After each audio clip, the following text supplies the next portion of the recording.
Bismillah ar-Rahman ar-Rahim. La différence entre le Mahdi des chiites et le Mahdi des sunnites. C'est quoi cette différence? Vous m'avez demandé dans les commentaires. Dans cette vidéo, je vous explique. Restez avec moi.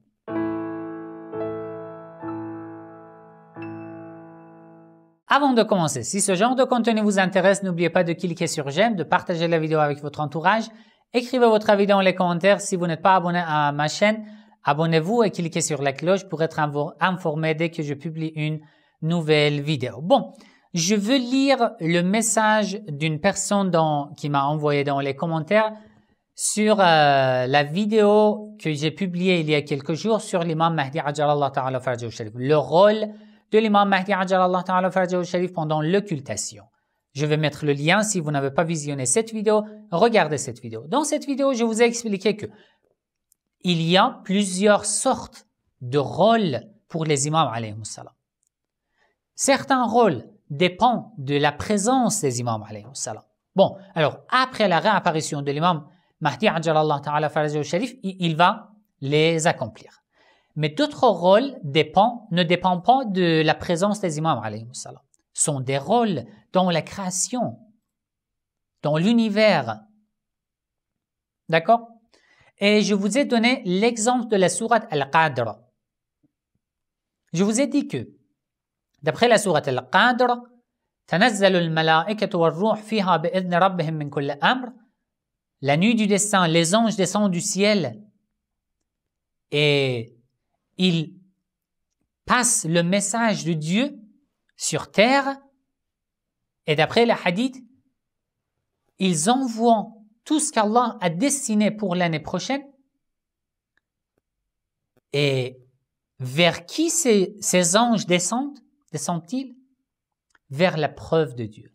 À l'époque du prophète, vers le prophète, auprès du prophète. À l'époque des imams, auprès des imams alayhimus salam. Et maintenant, auprès de l'imam Mahdi Ajjalallahu Ta'ala Farjahu Sharif. D'accord? Cette personne a écrit ainsi. Ne pensez-vous pas que la croyance en l'imam Mahdi Ajjalallahu Ta'ala Farjahu Sharif est en fait la même chose chez les sunnites que chez les chiites? Ma réponse est non. Non, c'est tout à fait différent. L'imam Mahdi Ajjalallahu Ta'ala Farjahu Sharif, d'après les sunnites, n'est pas encore né. D'après les chiites, l'imam Mahdi est déjà né. D'après les chiites, la terre ne peut pas être vide, ne peut pas être sans présence de la preuve de Dieu, même pas un instant. C'est ça la différence. C'est une grande différence. D'accord? Les sunnites pensent qu'il n'est pas encore né, donc absent, et les chiites disent qu'il est né, mais occulté. Le résultat est le même. Non, le résultat n'est pas le même. La différence, c'est ce que je vous ai expliqué. C'est la présence de la preuve de Dieu sur terre. C'est le rôle de l'imam Mahdi Ajjalallahu Ta'ala Farjahu Sharif. D'accord? Quant à l'explication sur son rôle en période de l'occultation, il ne me paraît pas très clair. Votre interprétation de la sourate Al-Qadr, même si elle est plaisante, nous met face à une contradiction quant à la position du chiisme face au destin. Al-Qadra wal-Qadar, la prédestination.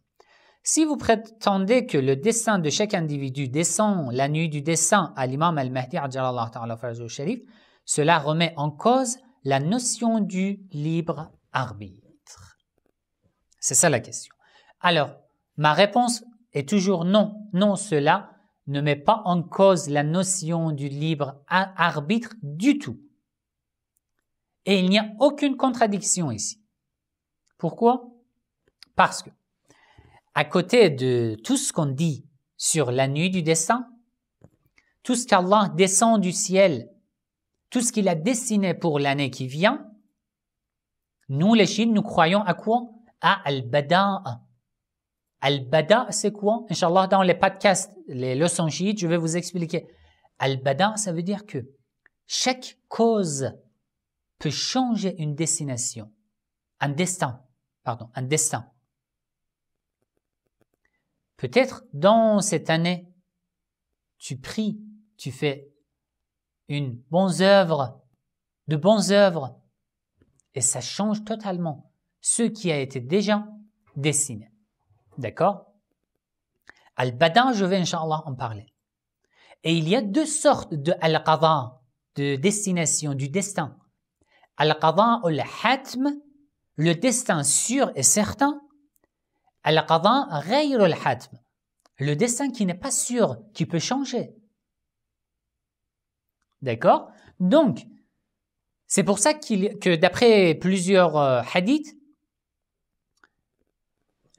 lorsqu'Allah a choisi chaque envoyé, chaque prophète à la prophétie, il lui a demandé d'attester à Al-Bada, d'avoir la croyance à Al-Bada. Lorsque tu dis au prophète, lorsque tu dis à ta communauté, à ton peuple, Allah va vous châtier demain, sache que peut-être une personne de ton peuple fait de bonnes œuvres, demande à Allah et qu'Allah décide de leur pardonner, de changer leur destin. Donc, il n'y a aucune contradiction entre la descente du destin, dans la nuit du destin, à l'imam al-Mahdi ajjalallahu ta'ala farjahu sharif, et le libre arbitre. Après, le savoir, Allah envoie le savoir du destin de l'année prochaine à l'imam al-Mahdi ajjalallahu ta'ala farjahu sharif. Le savoir de Dieu, bon alors, imagine qu'on ne croit pas ni au destin, ni à la descente du destin dans la nuit du destin. D'accord? La même question est sur le savoir de Dieu. Allah sait ce que je vais faire dans l'année prochaine ou non? Tu peux dire que non. Ta réponse sera positive. Tu vas dire oui, Allah sait. Est-ce que le savoir de Dieu est en contradiction avec le libre arbitre? Non. Le fait qu'Allah sait que, par exemple, dans 2 mois, j'aurai un accident, ça veut dire que je suis obligé d'avoir cet accident? Non. Ça veut dire qu'Allah sait ma volonté, que je vais décider de prendre une voiture, de conduire de telle manière et d'avoir cet accident. Ça veut dire qu'il a le savoir sur ma volonté, sur mon libre arbitre. Lorsque une personne veut se jeter de haut d'un appartement par terre pour se suicider, je sais que si cette personne se jette, se tombe par terre, elle sera morte. Mon savoir rend cette personne obligée? Bien sûr que non. D'accord?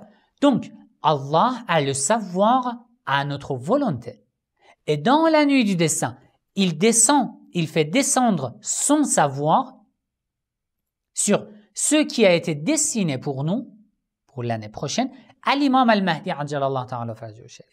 Et l'imam al-Mahdi ajjalallahu ta'ala farjahu sharif, par la permission de Dieu, aura le même savoir.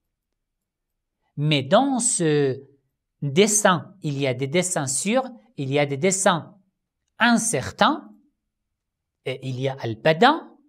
Donc, il n'y a aucune contradiction entre ce que nous avons expliqué sur le rôle de l'imam al-Mahdi ajjalallahu ta'ala farjahu sharif et sur le destin. Inch'Allah, dans les podcasts, les leçons chiites, je vais entrer dans les détails sur al-Bada, sur le destin, sur le libre arbitre, et je vais vous donner des arguments.